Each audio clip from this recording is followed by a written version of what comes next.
Hey, so do you have this feeling like you're emotionally very young on the inside? You're a man on the outside, don't get me wrong here. You got the look, you got the physique, but you have this deep feeling like you're operating at the level of a child on the inside compared to your peers. And if this is something that you're harboring deep down inside you, you're not alone, you're in the right place, because in this video, I'm gonna explain to you exactly why that is, why you're emotionally very young on the inside, and then how to start leveling up your internal age. So let's go, let's get started. And before we dive in, just wanna give you the heads up that this is what I do, what I've dedicated my life's work to. So if you need help, if you need support, there's a link below the video to speak with me directly. And I would love to support you with this transformation that you're trying to make. And so first and foremost, we just want to answer the question straight up. Why do you feel so young on the inside? You're going and you're trying to do adult things, but why do you feel so childlike compared to the people in your life?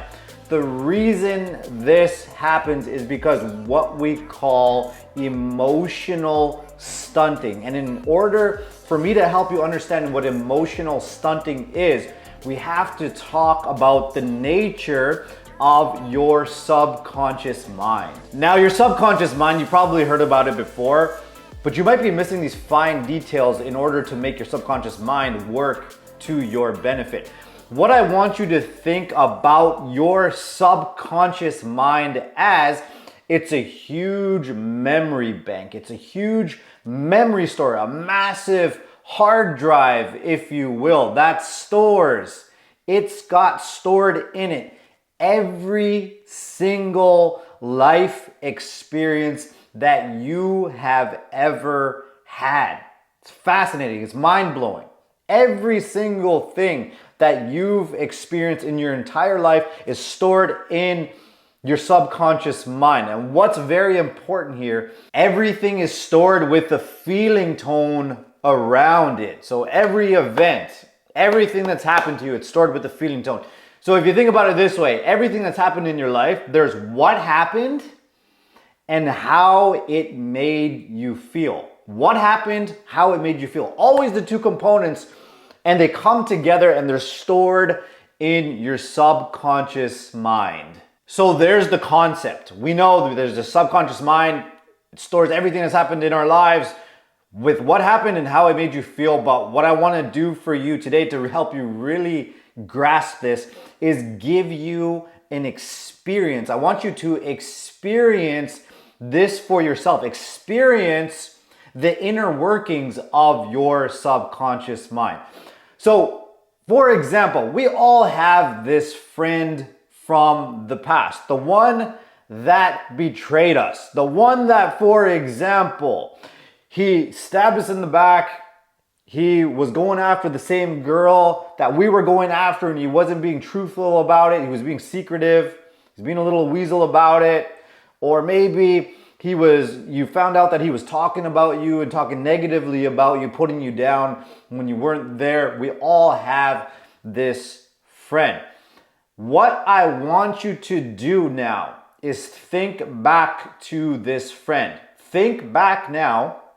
Pause the video if you have to, but think back to the friend and think back to what happened. And what you're going to notice is that the memory, you access that location in your subconscious memory, you access the memory, and what happened is the anger, the feelings of anger, the feelings of betrayal, the resentments, they came bubbling up to the surface. Why? Because you access the memory, but you cannot access the memory without accessing how it made you feel. Now, here's where things get interesting, because you access this old memory, what happened, and the how it made you feel came bubbling up to the surface. The anger, the resentment, the hurt, the betrayal, it came bubbling up to the surface, and it feels like it happened yesterday. But it didn't happen yesterday. Those feelings are no longer current. Why? Why is it that they're no longer current? Is because if you think back, let's say you're going into your 30s now, it happened when you're 25. 5 years ago, you were not the same person. So the memory playing where the friend betrayed you is actually the friend of yours betraying the previous version of you, but you're no longer that version of yourself. So you don't think the same, you don't feel the same, you don't speak the same, you don't behave the same. Your worldview has progressed since you were 25, for example.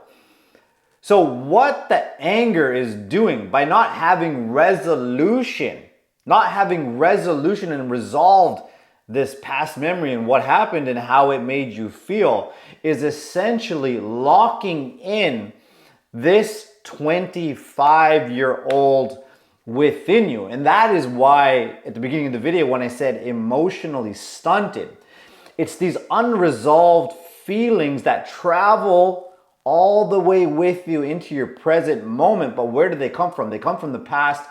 And when you don't have resolution on them, they keep you emotionally stunted at the age that the events took place in your life. Now, I hope you're picking up what I'm saying here because we're going to take this even further. Oftentimes, we're not only regressing into the 25-year-old, we're regressing into the 5-year-old that grew up in that physically abusive house, that neglectful house, the criticizing and shaming house. Or maybe you're regressing into the elementary kid that was moving schools, the high schooler that was getting bullied. This is who you're regressing into. These are the feelings in the age that are locked up within you. Except this time, it's not that you're just watching this video and Rubin's walking you through an exercise and I'm asking you to access that memory consciously. No, life's gonna do it for you through the people that you find triggering. So for example, when you come into contact with that authority figure at work and you feel like you're regressing into a child, it's the exact same process, except you're not accessing the memory consciously. It's happening because your life's happening, but unfortunately, we don't get to choose when that memory gets accessed. And if this is making sense, it's putting words to why you have that childlike feeling on the inside and you feel like you regress and you have no control over this regression into a young boy inside you. Let us know in the comments. Let's talk about it. You're not alone. Let's share and discuss. And so how do we start to level up our internal age? How do we become more emotionally mature? The key principle that I'm going to be teaching you today that I really want you to grasp on a deep, deep level is the principle of detachment. We have to practice detachment. And I want to show you this diagram here to really help you grasp this. So ultimately, when you come into contact, let's say this is your boss at work, some authority figure that you're intimidated by. I put the hair there just so he looks extra intimidating, okay? And we're gonna be walking through all of these components, but initially, what you need to know is as soon as you're in contact with your boss, your nervous system is starting to consume your boss's energy. I want you to think of your nervous system. Think of it as a resemblance radar. It's taking in your boss's energy and it's looking for a resemblance in your subconscious mind, like we talked about. Why does it do that? Because ultimately, we need a reference point for how to think, feel, speak, and act moving forward in our life. We need to know, according to our past references, what is appropriate in this situation at hand. And how do you know your nervous system is doing this? I want you to become aware of 3 areas specifically. Your throat, your chest, and the top of your stomach, the solar plexus. And within these areas, what's going to be happen is if you place your attention down in these areas, you're going to be noticing physical sensations that are happening, rippling, waving, the butterflies in the stomach, the constriction in your chest, the lumping and constricting in your throat. Those are action words. Physical sensations that are happening within these areas. These areas house your emotions. And what are emotions? Emotions are energy and motion. They are the energetic component, and they are your body's way of storing, remember, what happened, but it's your body's way of storing how it made you feel. As the saying goes, the body keeps the score. Now, what these physical sensations, what they're gonna be doing, I want you to think of them as the fire to the smoke. They're energizing and fueling the smoke. What is the smoke? The different thoughts and feelings that you're having during this interaction with that authority figure, for example. And I'll give you an example. The different thoughts and feelings. Feeling just completely emotionally shut down. Feeling like you can't find your words. Feeling very fearful. The thoughts in your head, don't say anything stupid. This random feeling like you're gonna get hit, you're going to get yelled at. You're constantly fearing getting in trouble. Remember, they're the fire to the smoke. All that smoke, all of that mental battle, that conflict that's going on in your mind when you're interacting with your boss. That's what's happening up here. And the reason I have manage and perform, that's what you're essentially what you're trying to do in that interaction. So your boss is coming to you to simply get a task done, but you're sitting in your head trying to manage the anxiety, trying to come across as normal, come across as competent. That's why I have manage and performing thoughts and feelings going on in the mind. And when that happens, when you have this thing going on, feelings and thoughts, what you're going to do is react. And I separated it for a reason. React. What are you reacting? You're reacting your past experience. So for example, this could be an opportunity for a new relationship and a new way of relating to your boss. But for some reason, the thoughts and feelings are too overwhelming that you're relating to him the same way that you related to your dad when you were 5 years old or when you were a teenager. And the managing and performing thoughts, that is what we need to detach from. We have to detach from these managing and performing thoughts, because if we speak and act from these outdated feelings and thoughts, we're going to be childlike. And more importantly, when we act and speak childlike, we're going to continually be treated like a child as well. And you know this as well. People treat you like you're special, like they treat everybody like an adult, and when it comes to you, they treat you like you're a little child. And you know how it is. That's a horrible feeling. It's horrible for the self-esteem. The other side is we want to stay away from trying to interpret the other person's reaction. So an example of this is seeing their facial expressions and trying to conform and trying to control and manage their facial expressions. But you'll hear this advice, stay externally focused. I would say don't stay externally focused, because you're going to be looking externally focused through a distorted lens. You're going to be looking at it as, remember, as a child. That's going to be a distorted image that you see. So we want to detach from this side as well. And so we want to find the middle ground. How do we do that? How do we not be attached, or in other words, overly identified, run by our feelings, our childlike feelings, not run by other people's reactions? We want to stay in our power. We want that middle ground. What is our number one tool, our number one resource for doing so is our attention, where we place our attention. We don't want to place our attention, remember, up here and identify with the thoughts. We don't want to place our attention completely on on the person that we're interacting with or your boss. You want to place your attention. You might be asking, okay, where do I put my attention? The key is put out the fire. Remember, these physical sensations, your emotions, are the fuel to the smoke, which are the different thoughts and feelings that you're having. But don't wave your hands around in the smoke. The different thoughts, you could have thousands of thoughts flowing through your mind. That could be all leading to one fire that's going on underneath, which is your boss is energetically, he has the same energy as this subconscious area in your mind, the experiences that you had with your dad, for example, or an overbearing coach, for example. It's a number of possibilities back here. And remember that how it made you feel is now flooding your current experience and coloring your interactions with your boss. So what do we need to do?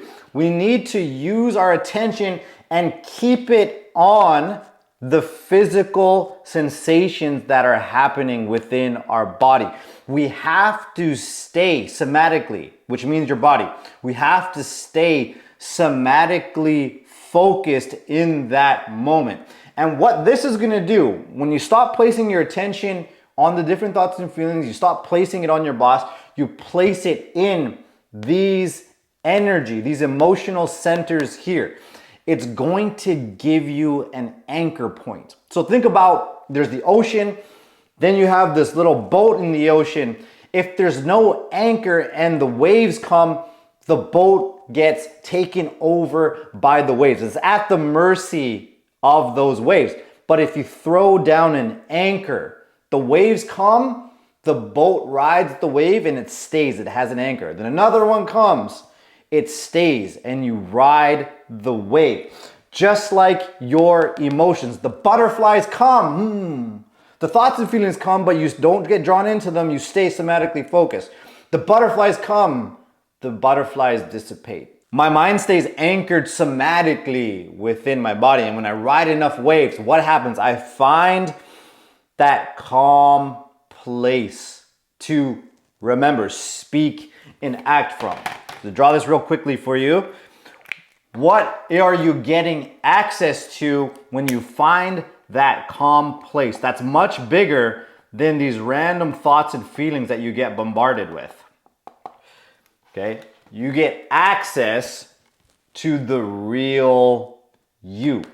The real you that's not taken over by waves and at the mercy of waves, at the mercy of your feelings, at the mercy of the reactions of other people. And when you have access to this more calm and powerful place within you, you can speak and act as your adult self. So from this place, what you do is you generate a new energetic cord. So previously, you're acting like a child, your boss is treating you like a child. You keep anchoring into your emotions and you find that calm, powerful place within you. And when you speak from here, you will generate that new way of relating to your boss. And when you do that, when you speak and act like an adult, your boss is going to treat you like an adult, like you deserve to be treated. And I want you to go and experiment with this today. Go out there. There's so many opportunities for you to feel this for yourself and experience this for yourself.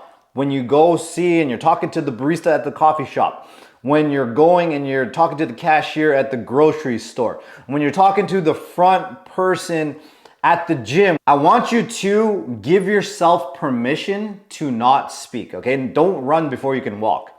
I want you to focus on using and directing your attention into your body. So the next time that you are interacting with somebody, give yourself permission for it to be a little awkward. It's gonna get worse before it gets better. When you are interacting with somebody today, direct your attention right into one of these three emotional centers and let the waves come and go. Your only goal is to ride the waves. Ride the waves, feel through the physical sensations, and ultimately get access to the real adult you. And if you're struggling with this, you can't detach from other people's reactions, and you can't detach from your own feelings, I have a program. So if you need support, book a call and I'd love to speak with you and guide you on your journey. This is the work that I do. I help the underdogs, men who weren't set up for success, yet they're reaching for the highest version of themselves, but they're inexpressive, they're anxious, they're extremely self-conscious and unable to be themselves when interacting with other people, and they hate themselves for it. And I guide them to expressing themselves confidently, assertively, and interacting with people authentically by reducing their anxiety levels and loving themselves for it, so that they can be the self-assured man that they once put on a pedestal. They get to be that man themselves, be proud of who they are, and feel confident that anything in life is possible. And if this sounds like you, let's chat. Let's see what's possible for you. I will talk to you soon. See you in the next video.